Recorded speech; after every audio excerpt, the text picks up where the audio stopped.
Саламатсыздар ма, құрметті оқушылар. Бүгін біз алгебра 7-ші сынып атта 54-ші есепті шығарамыз. Бұл жерде камераны әдейі кіші қылып алдым, себебі үлкен қылып алатын болсақ, міне қазір көрсетейінші, мына үлкен қылып алатын болсақ, ол бізде жартысы көрінеді, жартысы көрінбей қалады. Сондықтан кіші қылып алсақ, бізде барлығы көрінеді. И қай жерден не істеп жатыр, қандай бөлшек ортақ бөлім беріп жатыр, қай жерден плюс, қай жерден минус, міне соның бәрі көрінеді.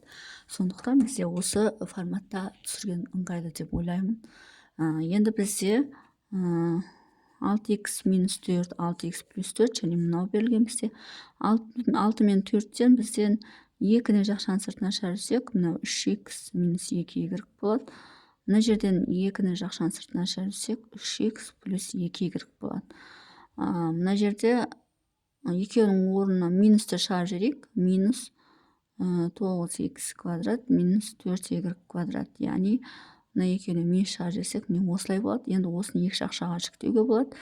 3х плюс 2y 3х минус 2y деп мына жақшаның өзін осылай екі жақшаға жіктеуге болады. Ол бізде мынау бар, мынау да бар.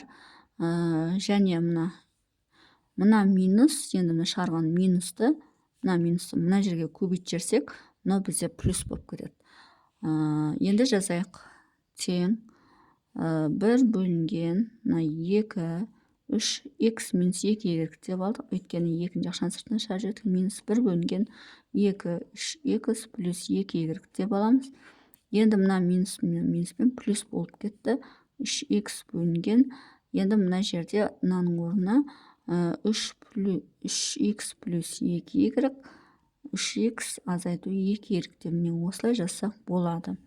Енді осы жерден ортақ көбейтішке мынаны және бізде де 2 бар, және мында да жоқ. Сондықтан ортақ бөлімге 2 және 3х плюс 2y 3х минус 2y аламыз ортақ бөлімге. Енді осыны мынаған бөлетін болсақ, барлығы қысқарып кетіп, бізде 3х плюс 2y қалады.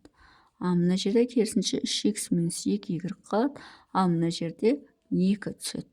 Енді мынаның өзін жазамыз, себебі бірге көбейтсек өз шығар. 3х плюс 2y болады. Мынаны да өзін жазамыз, бірақ мына алдында минус болғандықтан мынаның таңбаларын өзгеріп кетеді. Мына минус 3х болады, мына плюс 2y болады. Плюс 6х болады. Тең. Енді осы жерде ұқсас мүшелерді біріктіреміз. Мына 3х пен минус 3х жойылады. 2y пен 2y қосылып бізде 4y болады. Плюс 6х болады. Бөлінген. Енді 2 3х плюс 2y 3х минус 2y деп жазатын болсақ, мына екеуінен 2-ні жақшаның сыртына шығарып жіберсек, 2y плюс 3х болады. Енді сонда мынамен мынау қысқарады, 2 мен 2 қысқарады. Мынау ғой. Мұнда бөлшектің алымында 1 қалады, бөлімінде 3х минус 2y болады. Демек, мынау бірінші есептің жауабы. 1 бөлінген 3х минус 2y деген сөз. Бұл бізде бірінші есептің жауабы. Енді екінші есепті шығарамыз. Енді бүйтіп жазып барсақ, басқалай мүмкін емес. 3а бөлінген 2 минус а квадрат минус 2а плюс 1 минус 6 бөлінген а квадрат минус 1 минус 3а минус 2 бөлінген а квадрат плюс 2а плюс 1. Енді не істейміз? Мынаның орнына а минус 1-дің квадратын жазамыз. Яғни мұны бізде а квадрат минус 2а плюс 1-ді береді. Мынаның орнына а плюс 1, а минус 1-ді жазға болады. Мынаны ашатын болса а квадрат минус 1-ді береді. Мұны бізде а плюс 1-дің квадраты. Демек, мынаның квадратын аламыз. Мына ішінде мынау да бар, мынау да бар. Демек, а плюс 1-дің квадраты және а минус 1-дің квадраты ортақ бөлімге келеді. А плюс 1-дің квадраты және а минус 1-дің квадраты. Енді осыларды мынаған бөлетін болсақ, яғни а плюс 1-дің квадраты кетеді де, бізде а минус 1-дің квадраты қалады. Мына жерге керісінше әрқайсысынан бір-біреуден кетеді. Мынаның квадратын біреу кетеді, мынаның квадратын біреу кетеді. Сонда осының өзі а плюс 1, а минус 1 қалады. Мына жерге а плюс 1-дің квадраты кетсе, а минус 1-дің квадраты қалады. ой, көп екен ғой. Енді а минус 1-дің квадраты көбейту 3а плюс 2 болады. Минус 6а плюс 1 а минус 1 болады. Минус а минус 1-дің квадраты 3а минус 2. Міне, енді осы жерде ең шатасатын жер міне осы жер. Осы жақшаларды мұқият ашпасақ, бізде онда есеп дұрыс шықпайды. Енді біз не істейміз? Мұқият ашамыз. Енді а минус 1-дің квадраты бізде а квадрат минус 2а плюс 1. Оны көбейтеміз 3а плюс 2. Минус, енді мына екеуі 6, мына екеуі а квадрат минус 1-ді береді. Минус анау бізде а квадрат минус 2а плюс 1-ді береді. 3а минус 2 тең. Бөлшектің бөлімінде а плюс 1-дің квадраты, а минус 1-дің квадраты бар. Тең, алма. Тең. Енді мынаны көбейтеміз. Мынаған көбейтеміз. 3а куб болады. Мынаған көбейтеміз. Плюс 2а квадрат болады. Мынаған көбейтеміз. Минус 6а квадрат болады. Мынаған көбейтеміз. Минус 4а болады. Мынаған көбейтеміз. Плюс 3а плюс 2 болады. Мынаған көбейтсек. Мына жерде мына екеуін көбейтсек. Минус 6а квадрат болады. Мынамен минус 6 болады. Мынамен плюс 6 болады. Алдындағы минус. Енді мына екеуін көбейтеміз. 3а куб болады. Жақшаның алдынан минуспен минус 3а куб болады. Мына екеуін көбейтеміз. Плюс 2, минус 2а квадрат болады. Алдында мен минус 2а квадрат болады. Мына екеуін көбейтеміз. Минус 6а квадрат болады. Жақшаның алдында мен плюс 6а квадрат болады. Мына екеуін көбейтеміз. Плюс 4а болады. Жақшаның алдында мен минус 4а болады. Мына екеуін көбейтеміз. Плюс 3а болады. Жақшаның алдында мен минус 3а болады. Мына екеуін көбейтеміз. Минус 2 болады. Жақшаның алдында мен плюс 2 болады. Міне осындай болады. А плюс 1-дің квадраты, а минус 1-дің квадраты. Енді мына жерде ұқсас мүшелерді біріктіреміз. 3а куб пен минус 3а куб жойылады. Тағы не бар жойылады? Минус 6а квадрат пен плюс 6а квадрат жойылады. Плюс 3а мен минус 3а жойылады. Так. Тағы не қалды? Қалғандар қосылады ау деймін. 2а квадрат пен минус 2а квадрат жойылады. Енді мына жерде минус 6а квадрат қалады екен. Минус 4а мен минус 4а минус 8аны береді.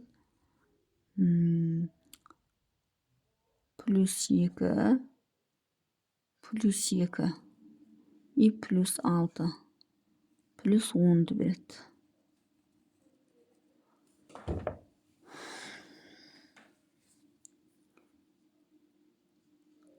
Сегіз 10.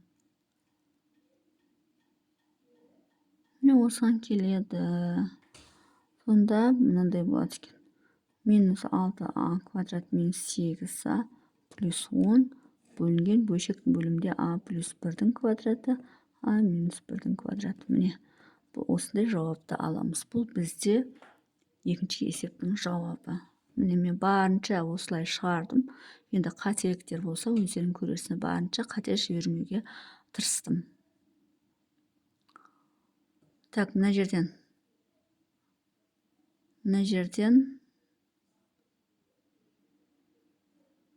барлығынан 2-ні шығарып жүрсек, 3а квадрат минус бәрібір шектелмейді. Осы күйінше қалады екіншісі. Екіншісінің жауабын. Мынауға екіншісінің жауабы. Енді үшіншісін шығарамыз.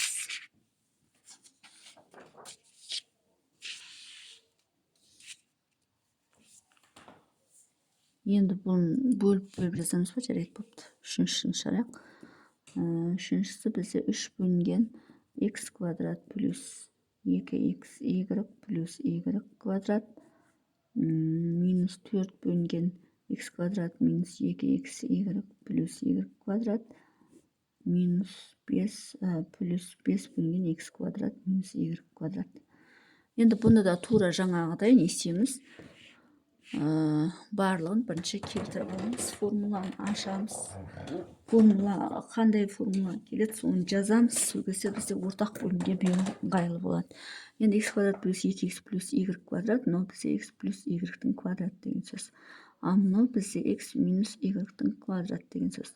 Ал мынау бізде x плюс y, x минус y деген сөз. Барлығында x плюс y және x плюс y бар. Демек, мынаның квадратын және мынаның квадратын ортақ бөлімге аламыз. Сонда x плюс y квадраты, x минус y-тің квадраты.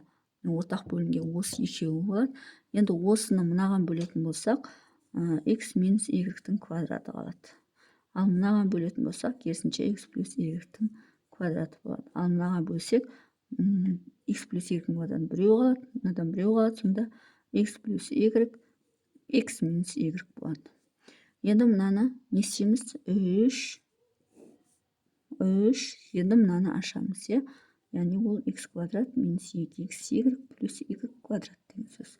Минус 4, мынау бізде x квадрат плюс 2xy плюс y квадрат деген сөз. Плюс 5, мынау бізде x квадрат минус y квадрат деген сөз. Енді не істейміз? Мына алымын жақшаны ашамыз. Мына екеуін көбейтеміз, 3x квадрат болады. Мына екеуін көбейтеміз, минус 6xy болады. Мынаны көбейтеміз, плюс 3y квадрат болады. Мына екеуін көбейтеміз, минус 4x квадрат болады. Мына екеуін көбейтеміз, минус 8xy болады. Мына екеуін көбейтеміз, минус 4y квадрат болады. Мынаны көбейтеміз, плюс 5x квадрат болады. Мынаны көбейтеміз, минус 5y квадрат болады. Бөлшектің бөлімі x плюс y-тің квадраты, x минус y-тің квадраты. Тең. Енді 3x квадрат пен минус 4x квадрат минус x квадратты береді. Мынаған қоссақ, плюс 4x квадрат болады. 4x квадрат, яғни минус 1, 4x квадрат, минус 6xy, минус 8xy. Екеуі қосылып, минус 12xy береді. Плюс 3y квадрат, минус 4y квадрат, минус y квадрат береді. Мынаны қоссақ, минус 6y квадрат береді. Болды ғой, деймін, барлығын жазып болдық. Енді мына жерге x плюс y-тің квадраты, x минус y-тің квадраты деп жазсақ, тең. Енді мынаның барлығынан 2-ні жақшаның сыртына шығарып жүрсек, 2x квадрат минус 6xy минус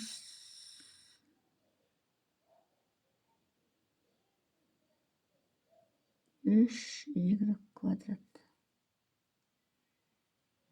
бөлінген x плюс y-тің квадраты, x минус y-тің квадраты.